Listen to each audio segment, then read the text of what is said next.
안녕하세요. 반갑습니다. 자, 오늘은 르네상스에 대해서 이야기를 할 건데, 그러면 곧자로 그냥 뭐 다빈치, 미켈란젤로 이런 거 나올 것 같죠? 아닙니다. 르네상스 생각보다 길어요. 뭐 초기도 있고 성기도 있고 지역별로 나누기도 해요. 뭐 어디 생각이 안 나냐? 피렌체랑 뭐 베네치아랑 이렇게 르네상스를 분리해서 설명하기도 하고요. 굉장히 복잡한데 그 많은 것들을 설명할 필요까지는 없을 것 같네요. 간단하게만 이해해 보도록 합시다. 자, 일단 르네상스라고 하는 걸 이해하려면은 먼저 피렌체라고 하는 곳을 잘 알아야 되겠죠. 왜냐면 그곳에서 주로 많이 발전을 많이 했으니까요. 자, 그러면은 그곳에서 어떤 일이 있었고, 그곳에서 싹트게 된 어떤 사상적인 맥락? 그런 것들을 좀 이해를 할 필요가 있어요. 자, 그럼 먼저 르네상스가 어떤 뜻을 가지는가? 요거부터 먼저 봐야겠죠? 별거 없어요. 그냥 재생과 부활이라고 하는 뜻을 가지고 있죠. 뭐 학문과 예술의 재생, 부활 이런 의미인데 뭐 그전에는 그럼 그런 게 아예 없었느냐? 그런 건 아니고요. 저번에도 말했다시피 뭐 중세라고 해서 무조건 암흑기다 이런 식의 오해를 가지면 안 돼요. 갑자기 막 그렇게 너무 막 시대가 뭐 시커멓고 뭐 아무것도 없는 아주 암울한 시대를 뭐 천년 넘게 뭐 지탱해 왔다? 그렇게 보는 건 좀 오바고 그 시대에도 그럴 대로 다 살고 있었거든요. 그리고 또 그리스의 정신이 아예 없는 것도 아니죠. 왜냐면 종교 자체가 플라톤의 영향을 굉장히 많이 받기 때문에 그리스의 사상은 여전히 살아남아 있죠. 다만 이 시대에 새롭게 부각되는 것은 아리스토텔레스의 철학인 것이고 그걸 통해서 고대 그리스와 로마를 갖다가 좀 새롭게 바라보고자 하는 그런 시도가 나오게 되는 거예요. 그래서 좀 고대 문화를 좀 새롭게 부흥시키면 좋겠다라고 하는 어떤 운동 같은 거 그게 르네상스이죠. 그래서 우리가 또 오해를 하면 안 되는 게 르네상스도 그냥 중세의 일부로 봐야 됩니다. 너무 딱 끊어쳐서 이해하지 말라는 거예요. 여전히 중세적 맥락 아래에 있다라고 보는 게 좀 더 맞지 않나라고 생각을 합니다. 자, 일단 르네상스는 13세기 이후에 이탈리아에서 이제 시작되었다라고 보는 게 정설인데 왜 하필 이탈리아이냐? 뭐 이유는 하나밖에 없겠죠. 이탈리아는 로마가 있는 곳이니까. 로마에 가장 많이 남아 있는 곳은 로마가 가장 많이 남긴 것은 바로 그리스의 정신인 것이고. 그러다 보니까 그리스와 로마의 문화 같은 것들이 아무래도 좀 측면할 수밖에 없을 것이고요.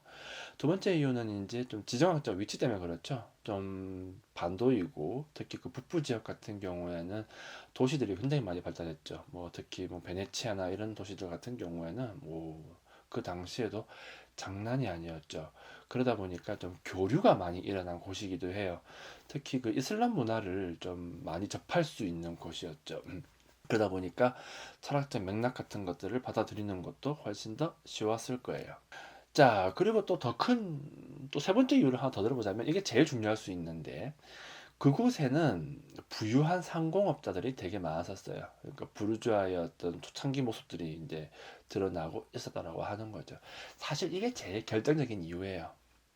부유한 상공업자들, 돈 많은 사람들이 많이 생겼다라고 하는 건데, 이게 왜 중요하냐면은, 과거 로마네스크나 고딕 시기 같은 경우에는 예술품의 어떤 수요자가 누구냐?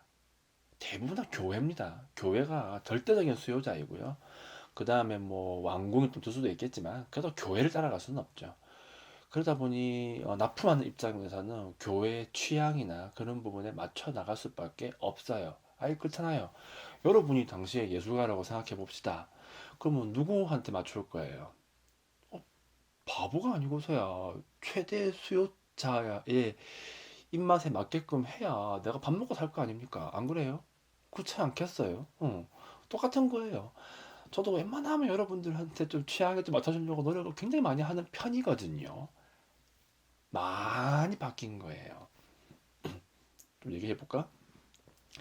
옛날에 저도 어, 처음 있었을 거 아니에요. 1회. 그때는 어땠냐면은 사람이 3명이 왔었었는데 2명이 도망을 갔어요. 그래가지고 한 명이 남아 있었는데 그 한 명이 저한테 미안해가지고 도망도 안 가고 끝까지 붙어 있었었죠. 2명이 도망간 이유가 무엇이냐면 너무 어려워서예요. 저 맨 처음에는 진짜 너무 어렵게 얘기를 해가지고 사람들이 뭐 도망을 많이 갔었어요, 진짜. 저는 또 그렇게 얘기해주는 게 옳다고 생각했었거든요. 그 사실을 깨닫는데 좀 빨리 깨우친 편이라서 한 2달 뒤에 바로 깨달았죠. 아이고, 이렇게 하다가 망하는구나. 이왕 시작한 일인데 망할 순 없지 않나. 그래가지고 더 쉽게 더 쉽게 더 쉽게 하다가 여기까지 온 거예요. 근데 여기서 더 쉽게 가면 약간 좀 사기가 될 것 같은데 좀 고민이긴 한데, 앞으로도 더 쉽게 갈 예정입니다. 그러니까 그 당시에 만났던 분들 중에서는 그때가 더 좋았다는 분도 있긴 해요. 하지만은 돌아가진 않아요. 왜냐면 그 어려운 시절로 돌아가라고 한다면 저는 또 망할 테니까요. 그러니까 아무튼 저만 해도 이렇게 좀 여러분의 어떤 취향이나 생각에 좀 맞추려고 하잖아요. 그렇잖아요. 다른 예술가들도 다 똑같은 거예요. 그래서 제가 최대 주문자가 교회라고 한다면 그 눈치를 볼 수밖에 없지 않는가. 알겠죠? 그런데 이탈리아 같은 경우에는 또 달랐어요.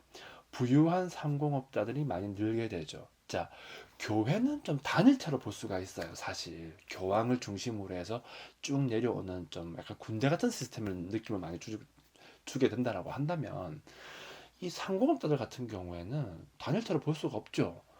다 지가 잘난 애들이에요. 각자의 취향도 있고 그렇지 않겠어요? 각자의 생각도 다 다를 테고. 그러다 보니 이 사람들이 만약에 예술품을 갖다가 소비를 한다면 철저하게 자기 취향에 맞는 예술품을 주문할 확률이 높다는 거죠. 이런 사람들이 만약에 많이 늘어나게 되고 이들의 주문이 증대하게 된다면은 예술가들 입장에서는 교회의 요구에 계속해서 억눌릴 필요가 없다. 그러면 꼭 반드시 기독교적 주제에 좀 엄격화되어 있는 기독교적 주제에서 벗어날 가능성이 좀 더 높아지게 되겠죠. 좀 더 창의성을 좀 더 발휘할 수도 있고요. 그럴 가능성이 올라간다고 하는 거예요. 하지만 또 그럼에도 불구하고 오해는 하면 안 되는 게, 교회의 역할이 줄어든 건 아닙니다. 여전히 신은 중요하고 교회도 만만치 않게 중요한데 다른 가능성이 열렸다라고 하는 거, 그게 중요한 거예요. 특히 이 중에서 제일 중요한 역할을 한 사람이 아니고 집안이죠. 그 집안은 피렌체에 있는 메디치 가문이죠. 원래 의사 집안이었다고 알려져 있고 금융업을 해가지고 떼돈을 벌어서 피렌체의 지배자가 되었다라고 알려져 있죠.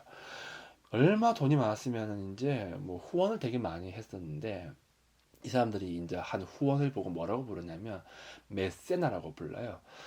예술 진흥 정책이라고 하는데, 오늘날에도 이 피렌체의 메디치 가문이 보여준 메세나 정책을 많은 대기업들이 따라하고 있죠. 뭐 삼성이나 LG나 뭐 많이 하잖아요, 그런 것들. 뭐 안근히 후원도 많이 하고 또 사주기도 하고, 뭐 아니면은 뭐 미술관 같은 거 열기도 하고, 뭐 그런 것들 말하는 거예요. 근데 메디치 같은 경우에는 좀 직접적인 후원이 좀 많이 들어갔죠. 그래서 당시에는 메디치의 인정을 받게 되면요, 좀 많은 부분에서, 좀 경제적인 부분에서 좀 많은 문제가 해결되기 때문에 일하는 게 훨씬 더 수월해질 수밖에 없겠죠. 피렌체가 초기 르네상스의 중심지가 되게 되는데 그 이유가 무엇이냐면 그곳에 메디치가 있었기 때문이에요. 좀 거칠게 이야기를 해보자면 피렌체에 엄청난 갑부가 있었고 상업의 중심지가 되었고, 그렇다 보니까 자연스럽게 예술가들이 모이면서 르네상스의 중심이 되었다. 더 쉽게 말해보자면은 돈 있는 곳에 예술가가 모인다, 이런 거예요. 우리나라도 그렇지 않나요? 돈 많은 서울이 모든 예술 문화의 중심지가 되어버린 것처럼 당시에 그곳이 이탈리아에서는 피렌체였다라고 이해를 하면 되겠죠. 알겠죠?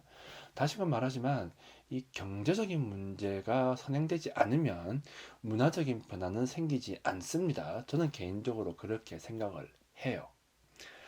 자, 다음 두 번째로 볼 건 무엇이냐면은 그 당시의 어떤 사상적인 변화, 요거를 좀 볼 필요가 있죠. 당시 어떤 시대적 변화에 가장 큰 역할을 한 사상가를 딱 한 명만 꼽아 보자면은 단테입니다. 단테 일리가라이 맞나? 자, 단테 같은 경우에는 최후의 중세인이자 최초의 근대인이라고 불리게 되는 사람이죠. 최후의 중세인이라, 뭔 말이지 이게? 최초의 근대인? 이건 뭔 말이야 도대체? 요거를 이해하려면은 그 신곡이라고 하는 책을 좀 봐야 돼요. 뭐 간단하게 생각하시면 돼요. 그 책은 기독교적 세계관을 집대성한 책이자 동시에 근대적 인간의 자유의지라고 하는 것을 적극적으로 구현한 부분이 또 들어가 있기 때문에 두 가지 요소를 다 가지고 있다라고 얘기하고 있죠. 신곡 같은 경우는 단테가 지옥과 연옥 그리고 천국을 차례대로 겪으면서 이제 구원으로 향해 나아가는 이야기를 담고 있고, 각각의 지역이 웃긴 한데 아무튼 지역마다 이제 안내자가 한 명씩 나오게 돼요. 그 중에서 가장 눈여겨볼 사람은 누구냐면 베아트리차라고 하는 사람이죠. 신곡에 나옵니다. 그리고 또 실존 인물이기도 하죠. 베아트리차는 단테가 9살에 만나가지고 평생을 사랑한 여인이다 라고 알려져 있죠. 뭐 좋으면 그냥 결혼해서 살면 될 것 가지고 저 아무튼 근데 사랑은 이루어지지 않았고, 단테는 다른 사람이랑 결혼하고 베아트리차도 다른 사람이랑 결혼했습니다. 근데 신곡에다가 베아트리차를 등장시켰어요. 뭐 계속 좋았나 봐요. 특히 그 천국에다가 이제 막 배치를 시키게 되죠. 가장 사랑하는 여인에게 천국의 안내자를 맡긴다. 낭만적이네. 어떤 의미겠어요, 이게? 구원을 위한 가장 중요한 가치로서 사랑이라고 하는 걸 생각한 것으로 보입니다. 그리고 또 확실히 단테는 사랑이라고 하는 감정에 좀 호의적인 면을 많이 보이게 되죠. 특히 그 지옥편을 보게 되면 프란체스코와 파울로의 사랑 이야기가 담겨져 있는데요. 그 지옥이라고 하는 사실을 잊을 만큼 이 두 사람의 사랑이 굉장히 낭만적으로 묘사되어 있어요. 그러니까 좀 지옥 형별로 끊을 수 없을 만큼 좀 초월적이다라는 느낌을 많이 주게 되죠. 이걸 통해서 알 수 있는 게 무엇이냐면 사랑에 대한 관점의 변화라고 이해하시면 될 거예요. 사실 이 사랑이라고 하는 게 참 예수님이 이야기한 가장 중요한 가치관은 바로 사랑이에요. 그분이 이 사랑이라고 하는 것을 내세우고 이야기했기 때문에 이 종교가 세계적인 종교로 발전할 수 있게 되었다라고 봐도 무방할 정도입니다. 자, 그런데 희한하게도 남녀 간의 사랑은 이 중세에는 좀 안 좋게 바라보게 되죠. 인간의 영혼을 좀 병들게 하고 타락으로 이끄는 그런 감정으로 바라보게 돼요. 아무래도 좀 성행위라고 하는 것을 좀 부정적으로 바라보다 보니 그런 것 같은데, 그러한 생각이 좀 변화하게 되는 거죠. 인간을 구원할 수 있는 자는 오로지 베아트리체 같은 인간뿐이다라고 하는 측면도 약간 엿보이기도 해요. 그래서 이 사랑이라고 하는 감정과 인간을 구원할 수 있는 자는 또 인간밖에 없다라고 하는 그러한 결론. 이러한 것은 이제 좀 혁명에 가까울 정도로 아주 놀라운 사고의 변화다라고 생각을 할 수가 있죠. 미켈리노 같은 경우에는 이 단테의 신곡 중에서 지옥과 연옥의 모습을 그림으로 남기게 되죠. 그림의 왼쪽 아래를 보면은 저주받은 영혼들이 악마들에게 고통받으면서 지하 세계로 향하는 모습이 담겨져 있고요. 단테 뒤로는 연옥이 이제 펼쳐져 있죠. 연옥의 입구에는 천사들의 심사를 받은 후에 한 단계씩 자신의 죄를 정화해 나가는 과정이 그려져 있고요. 그림의 오른쪽 같은 경우에는 성모 마리아 성당이라고 불리는 그 피렌체 대성당이 이제 그려져 있고, 거대한 돔과 피렌체 베키오 궁전의 성곽이 이제 그려져 있습니다. 어, 이 단테의 신곡 같은 경우에는 당시에 피렌체 사람들의 어떤 자부심 같은 거라고 보셔도 무방할 정도예요. 피렌체 사람들은 우리가 이런 책을 가지고 있을 정도로 좀 지적으로 굉장히 우수하다라고 생각을 했었거든요. 그래서 이 책은 좀 당대에 좀 금서 그런 느낌은 아니고요. 훨씬 더 많은 사람들의 사랑을 받은 약간 그런 책이라고 보시면 되고, 이 책에 담겨져 있는 알게 모르게 좀 스며들듯이 들어가 있어요. 그런 측면들이. 그래가지고 뭔가 대놓고 막 뭔가 가르치겠다 그런 게 아니라, 이거 내가 설명하겠다 이런 게 아니라, 책 자체는 그냥 뭐 지옥과 연옥과 천국을 그냥 쫙 설명한 책의 내러티브를 가지고 있는데, 그 사이사이에 있는 사람들을 묘사하는 방식이나 그런 것들이 굉장히 좀 근대적이다라고 보는 거죠. 그래서 이 사람을 보고 최후의 중세인이자 최초의 근대인이다라고 하는 표현을 쓰게 되는 거예요. 알겠죠? 자, 이러한 어떤 세상적 맥락 아래에서, 그리고 경제적 변화 아래에서 르네상스가 피렌체에서 시작되었다라고 보셔도 큰 무리는 없을 겁니다. 그러면 이제 우리가 앞으로 이제 봐야 할 사람들은 무엇이냐? 피렌체에서 활동했었던 선구자들을 한 3명 정도 봐야 돼요. 물론 한 사람은 좀 다른 데서 활동하기도 했지만요. 이 세 사람의 그림들을 먼저 보고 나서 그 다음에 성기 르네상스로 넘어가게 되는 거죠. 뭐 다빈치나 미켈란젤로 이런 사람들에 대해서 이야기를 하게 될 겁니다. 알겠죠? 자, 그러면 단테 이야기는 뭐 이 정도로 그냥 간단하게 합시다. 이 정도만 알아도 큰 무리는 없어요. 그 이외의 이야기가 궁금하시면 그냥 책을 사보시면 돼요. 어떤 책을 사보시면 되냐면은 그냥 제일 예쁜 책을 사시면 돼요. 디자인이. 단테 책은 신곡 되게 많이 나왔거든요. 언제였더라? 20년 전인가? 그때쯤에 한번 신곡이 갑자기 막 붐이 일어가지고 막 번역이 막 불같이 일어났었던 시점이 있었어요. 열린 책에서도 나왔고 서예 문제에서도 나왔고 그런데 저 같은 경우는 열린 책들이 걔는 제일 예뻐가지고 전 그걸 샀어요. 보통은 제가 두세 권씩 가지는데 굳이 신곡까지 그럴 필요는 없어서 한 권만 가지고 있는데 아무튼 여러분들도 제일 예쁜 책을 하나 사시면 돼요. 그렇게 해가지고 한번 읽어보시는 것도 괜찮을 테고요. 굳이 안 봐도 돼요. 꽂아만 놔도 그것으로 장식으로서의 역할은 충분히 하기 때문에 그것만 해도 충분하지 않는가라고 생각이 들고 누가 만약에 너 이거 읽었어라고 물어보면요. 그냥 제가 방금 전에 얘기해 준 것 정도만 기억한 다음에 읽은 척 하시면 돼요. 충분합니다. 좀 웃길 수도 있는데 그 나쁜 게 아니에요. 그게. 아니, 그렇잖아. 뭐 그거 다 읽으면 뭐 달라질 것 같은데요. 그거. 별 내용도 없어요. 그거. 어렵기도 하고 복잡하게 해서 그렇게 막 재밌는 책도 아닙니다. 하지만 이제 어떤 맥락에서 쓰여진 책이냐가 좀 더 중요하겠죠. 좀 더 얘기해 볼까? 고전 같은 책들을 강압적으로 읽히는 거예요. 나는 왜 그러는지 난 좀 이해가 안 가. 그래서 막 중학교 애한테 순수 이성 비판 읽히려고 하시는 분도 내가 본 적이 있거든요. 그거 다 읽으면 그 억지로 다 읽었다고 해봅시다. 무슨 의미가 있죠, 그게? 뭐 검은 건 글자요, 흰 거는 뭐 여백인가? 뭐 그런 거예요, 그게?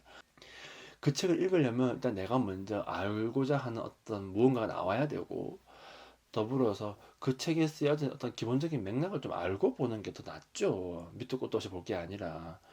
그리고 또 책을 볼 때는 그 책을 그냥 대짜고짜 보기보다는 어떤 질문을 하나 가지고 보는 게 훨씬 좋아요. 그러니까 무슨 말이냐면 내가 순서대로 이 책이 서울대에서出한 책이니까 다 읽어야지 해서 읽어보고 이렇게 또 도당격파식으로 접근을 하게 되면 무조건 망하는 거고 아무 의미도 없다는 거예요. 그렇게 보지 말고 저 같은 경우는 어떤 질문을 하나 가지게 돼요.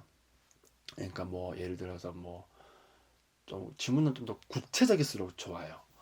뭐 갑자기 또 생각하니까 또 얘가 안 떠오른다. 그냥 또 추상적인 얘기를 한번 해볼게요. 뭐 올바른 삶이란 무엇인가? 뭐 이런 식의 질문을 하나 가졌다고 해봅시다. 그러면 이 질문에 대한 답을 줄 수 있는 책들을 다양하게 보는 거예요. 그리고 또 어떤 책을 본다 하더라도 그 질문을 마음속에다가 새겨놓고 보는 거하고 그냥 보는 거랑은 좀 다를 수 있다라고 하는 거. 그런 부분도 좀 얘기해주고 싶네요. 그렇게 좀 접근을 하는 게 좋지 않나. 저는 개인적으로 그렇게 생각을 해요.